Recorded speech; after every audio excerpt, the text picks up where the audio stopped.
Welcome back to When Harry Met Board Games, where we feed our people with relatable content, and our victory condition is your satisfaction. I'm Harry. And I'm Lily. And today we have another episode of Board Games of the Month, where we talk about Lily's latest games that she's learned and some of the upcoming games that we hope to learn in the near future. So let's get straight to it, Lily. All right. It's been a busy month. A busy month. Because it's been a full moon month. The whole month. The whole month. So, it's actually the second review that we did. Included this particular Nova Luna game in our other video that you might want to check out. Lily's top 10 fillers. Filler games. Surprisingly, it has a really big box for how quickly it plays. So I really enjoyed this game. Like I said earlier, it could have been anything else. It plays in a dial format, which just makes it so it's just a placeholder, and it plays similar to the Tetris game. Patchwork. It plays very similar to Patchwork, in which you can pick the next three, one of the next three, and then after a while it can replenish. Once there's only like one or two in the dial here. And you're trying to connect them. You're trying to fulfill whatever it says inside each tile. You're trying to connect it either in a row if it's in the same color, or to make sure that it touches it. I appreciated the bright colors. It really helped me to wake up. It has a nice aesthetic to it, definitely. So again, Uwe Rosenberg does it again. Yes. No, I really appreciate this game. It's a good one. Nova Luna. Nova Luna, check it out. What else did we learn this month? Port Royal. Port Royal, it's a card game where you can use a card in three different ways. They can be either missions you get to accomplish or coins that you pay for, and what else? You're drafting them.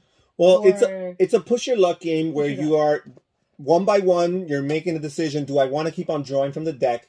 And you're hoping to draw different colored ships, because these ships provide coin for you. And yes, the coin is actually just a face-down card. The same type of card. But you're using that coin from the ship to buy character cards, which give you some special abilities, but more importantly, they give you the victory points, which is the end game or the winning condition.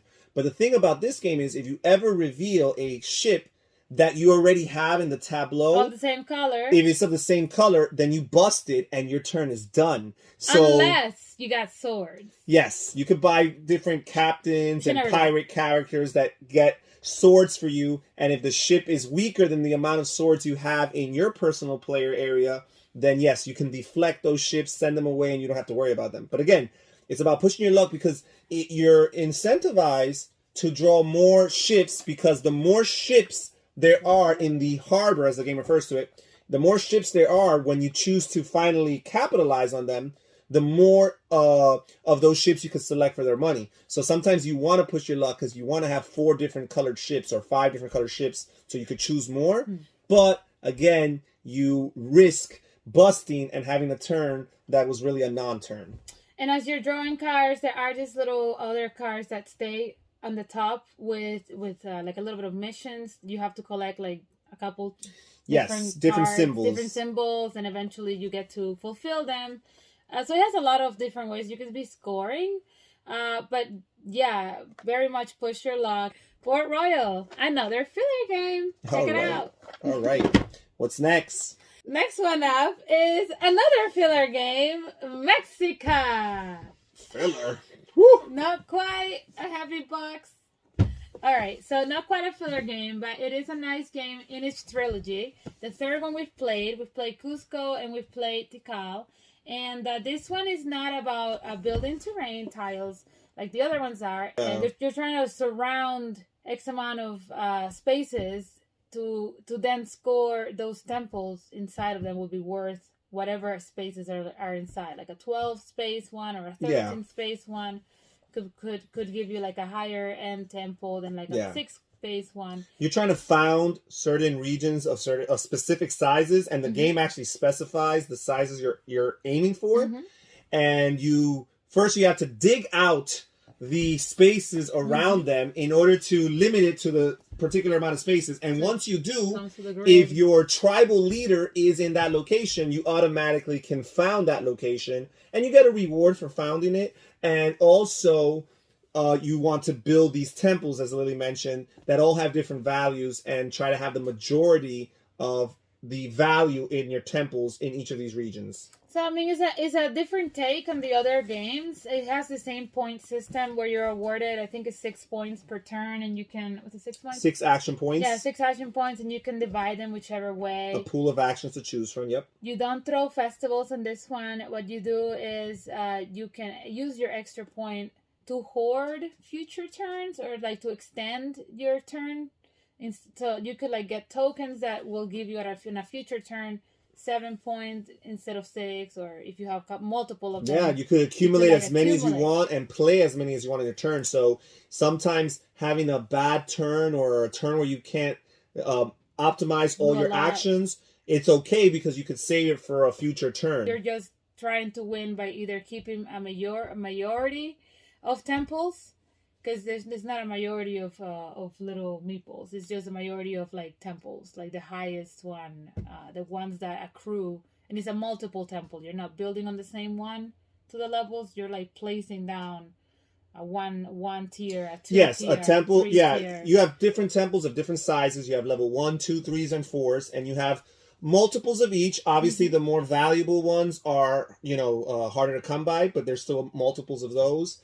And you're placing them down strategically. You can't move a temple once it's placed. So yeah, it's you have to budget your temples. It's like a currency almost. It's definitely a budget. So you're not only budgeting your action points, but you're budgeting your temples. You will run out of temples in the first half of the game, and then you're awarded like a second set of temples towards the second half of the game.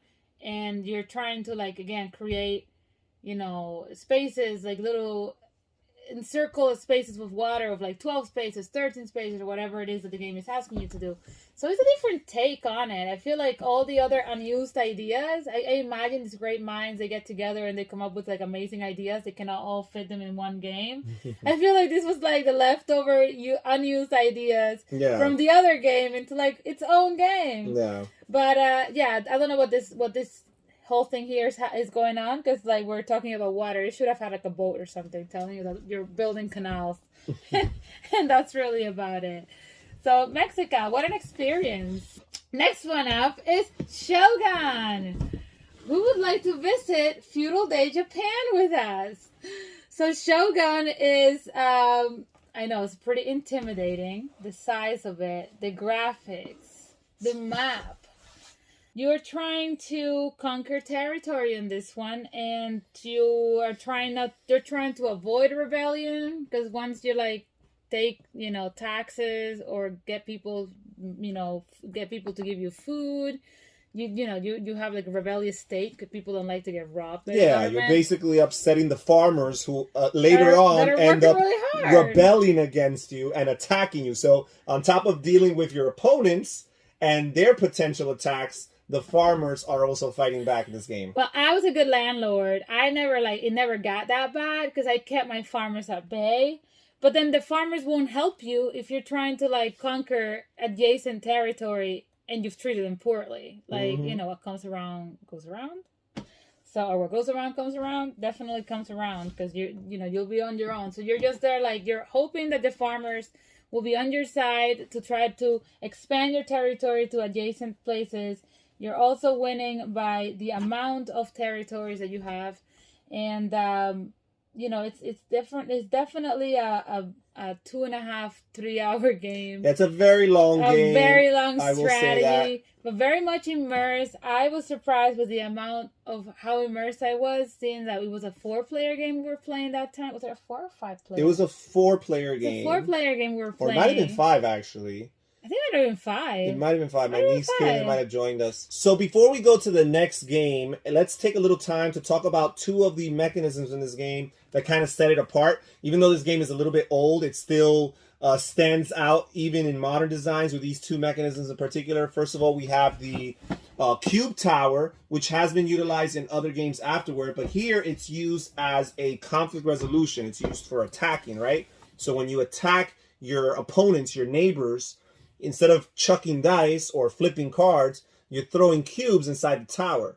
But before the game begins, everybody throws a certain amount of cubes in the tower. So there's already cubes there, and they get stuck in the tower.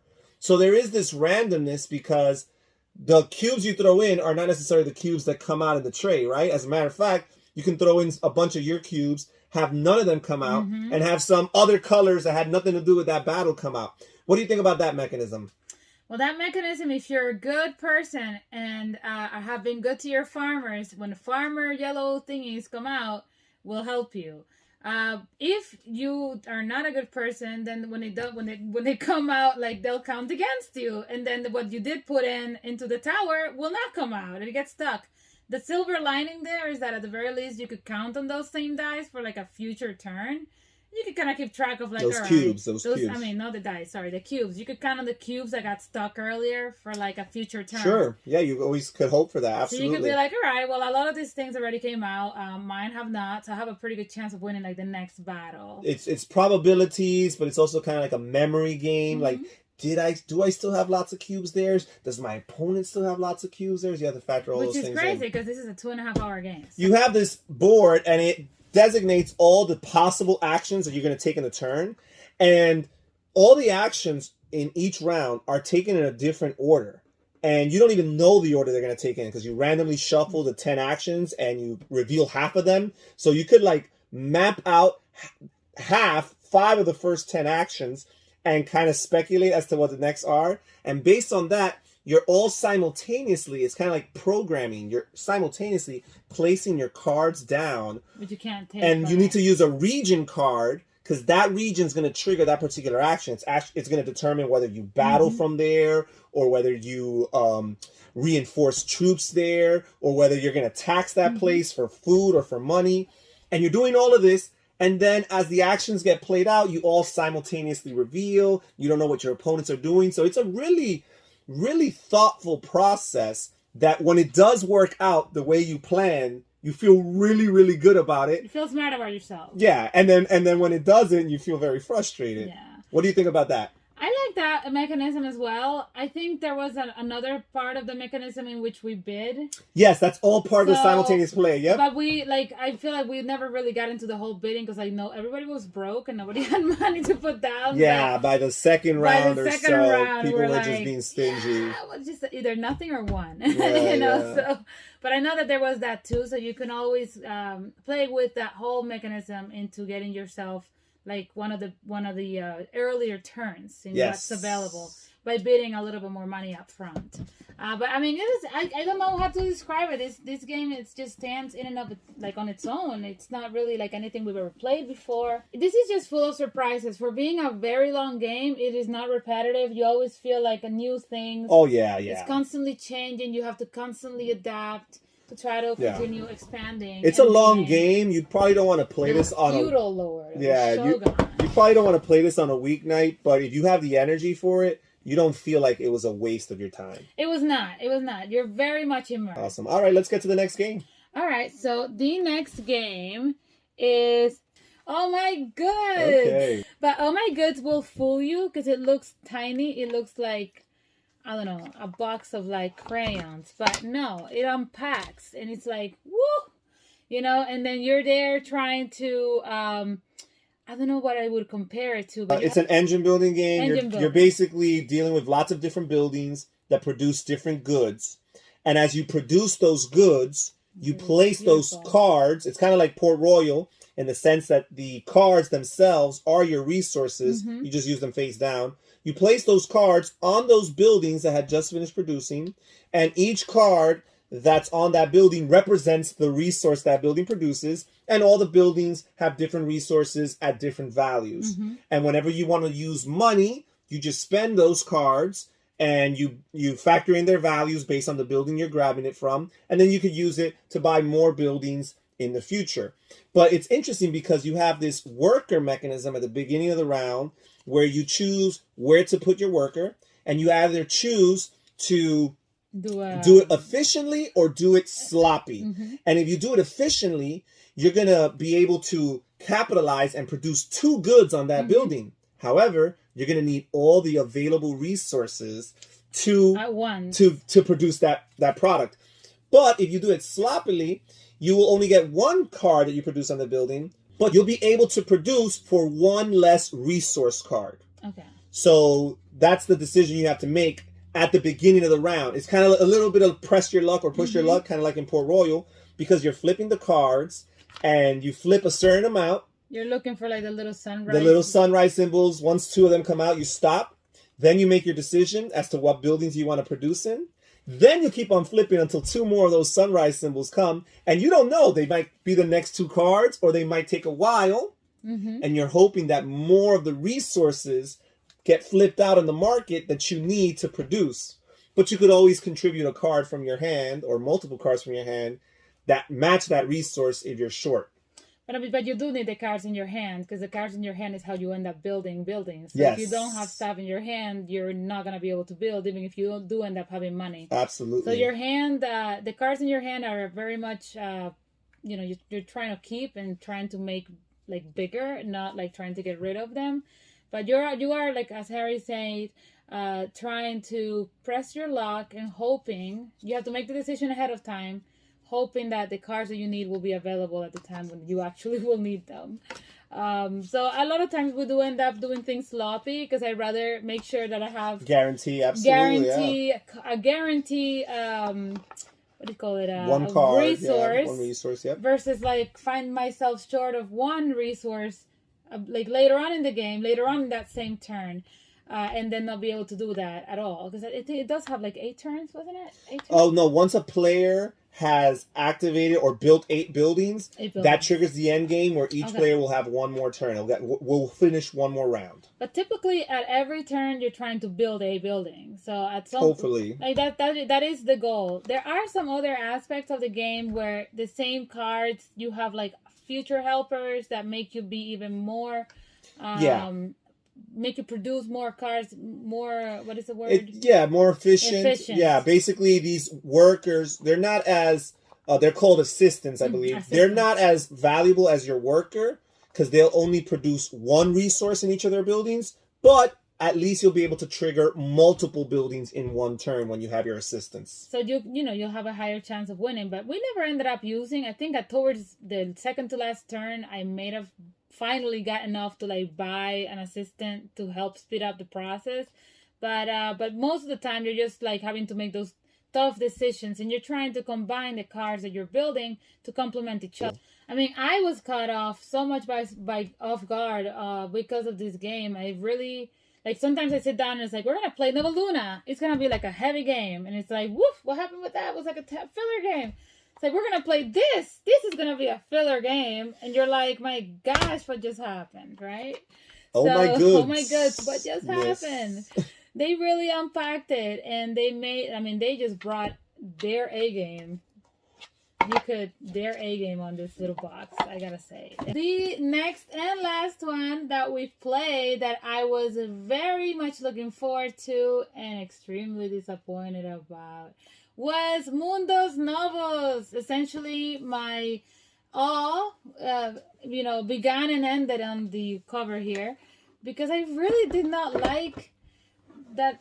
I did not like that it featured really bad guys, like all these conquistadors that did horrible things to like the indigenous people. That's what you didn't like about it? I did not like it. And then you gotta like work with them, and then they tell you like a little excerpt of like who these horrible people were. They're like, oh yeah, they also killed X amount of people and they fed them to their dogs. And I'm like, what?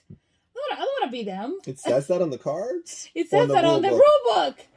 So basically, as the game goes on, you are gaining these different resources, and there's a bunch of different resources in the game, but their names don't matter. It's very abstracted. You just have cards numbered 1 through 9, I believe it is. And you are trying to, through many different processes, you're trading with your opponents. You're also drafting from the market. You're using ships that allow you to gain more resources in future turns.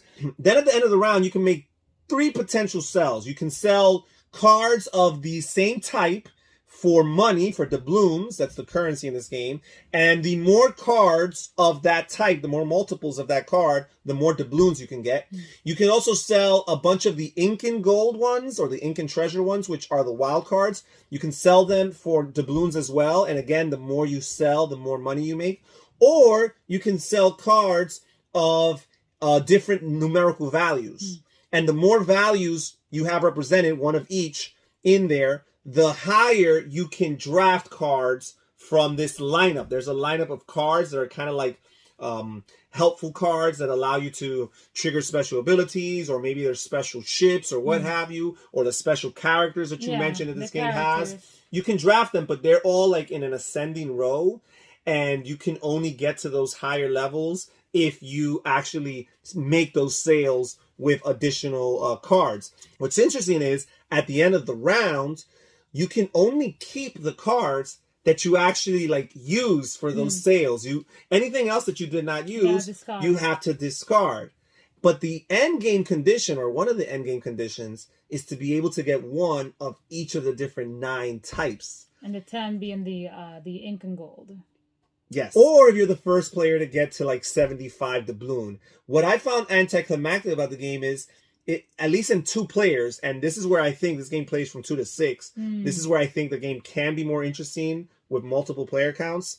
But at 2 players, it goes too quickly. That goal is just too fast, and it just almost feels luck-based at that point. Well, and I also felt like the whatever special abilities the characters triggered weren't really relevant. Maybe they would have been, as Harry's saying, if there have been more than 2 players, but I just didn't really find myself using it.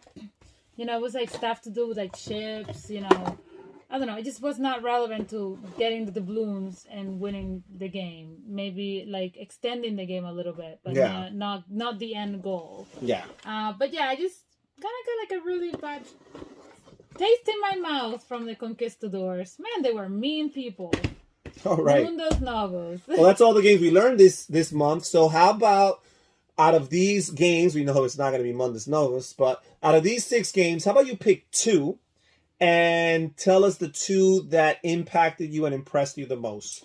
Definitely Shogun. I felt like Shogun, it's a commitment, but one that I'm willing to do again. So Shogun impressed me. I'm surprised, yeah. Harry here is surprised, but yeah, I mean, it's definitely, I enjoyed it. I just enjoyed like how we were talking about each other. Like literally dinner time came and went and we were still at it. They were like, we're gonna eat. It's been 2.5 hours. We're still like in the middle of like feudal day Japan, right? So very impressed by Shogun. I thought it was either gonna be about war and like I'm gonna be turned off about it, or too long and boring, and it just hit the right spot with it. Definitely impressed about All My Goods. You know, I'm not gonna say that it's the one that I like the most out of all of them, but it's definitely the one that impressed me, and that I feel like I am just beginning to experience and explore. I'm not even like, I'm just scratching the surface. Yes, definitely. Every time we play it, and we've only played it a handful of times, I understand like a component of it that like escaped me the first time. It's like, oh, okay. Well, this, I probably increase my chances. I have not won. Sure, yeah. Cool. So let's move on to new games that we are, or upcoming games, I should say, games that we are planning to learn in upcoming weeks. I'm going to give a brief description of the games that we're going to plan to learn for this next couple weeks. And based on this description, Lily's going to make the hard decision of saying which 2 she is most anticipating or most excited to experience. So first, we are going to start with Raiders of the North Sea, designed by Shem Phillips. This is the second game in the trilogy of games, the North Sea trilogy, which in this household, even though it's not as popular a game, we are big fans of the Shipwrights of the North Sea game and have enjoyed lots of plays of that game. And this is basically within that same North Sea universe, same concept, Vikings and resources and all that stuff, but it's a worker placement game. Oh, wow. It's not a card game. Yes, it's not a card game. There are cards in this game, but there's worker placement, there's resource management, and lots of other mechanisms that Lily loves. Lots of components in this small, compact box, and great artwork. So there is Amazing Raiders of the artwork. North Sea. Another game we're going to learn in the upcoming weeks is Flashpoint Fire Rescue. And this is a cooperative game, which Lily and I need to learn how to cooperate. This is a cooperative game where players are going to take on the role of firefighters, putting out fires and saving civilians within their houses or buildings from said fires. And it has some really cool ideas. We're just moving throughout the board. Players can have different player powers to make them unique. And again, you're putting out the fires and all that stuff. But I'm a big fan of cooperative games. I think Lily sometimes can get into co-op games. So this is one of those.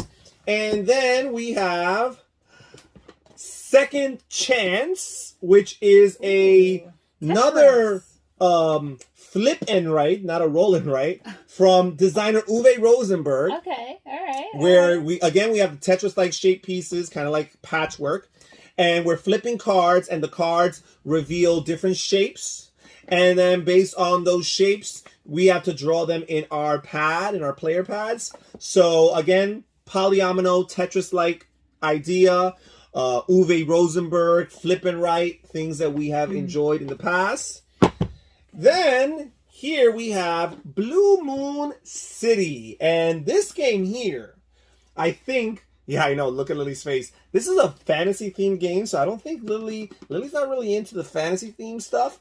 But this is a game designed by Reiner Knizia. Okay. And as in most Reiner Knizia games, the theme is very pasted on and not that relevant to gameplay, but I've heard very wonderful things about this game, mechanically speaking, and it was out of print for a very long time. So when Command Games reprinted this, when Command Games printed this, I was on top of it and I bought it. And basically, this is a city building game where players are trying their best to rebuild or build up the city of Blue Moon City. All right, and then finally, the last game we'll be learning in upcoming weeks is called Rise to Nobility. And this is another game with a fantasy theme, a very lighthearted fantasy theme.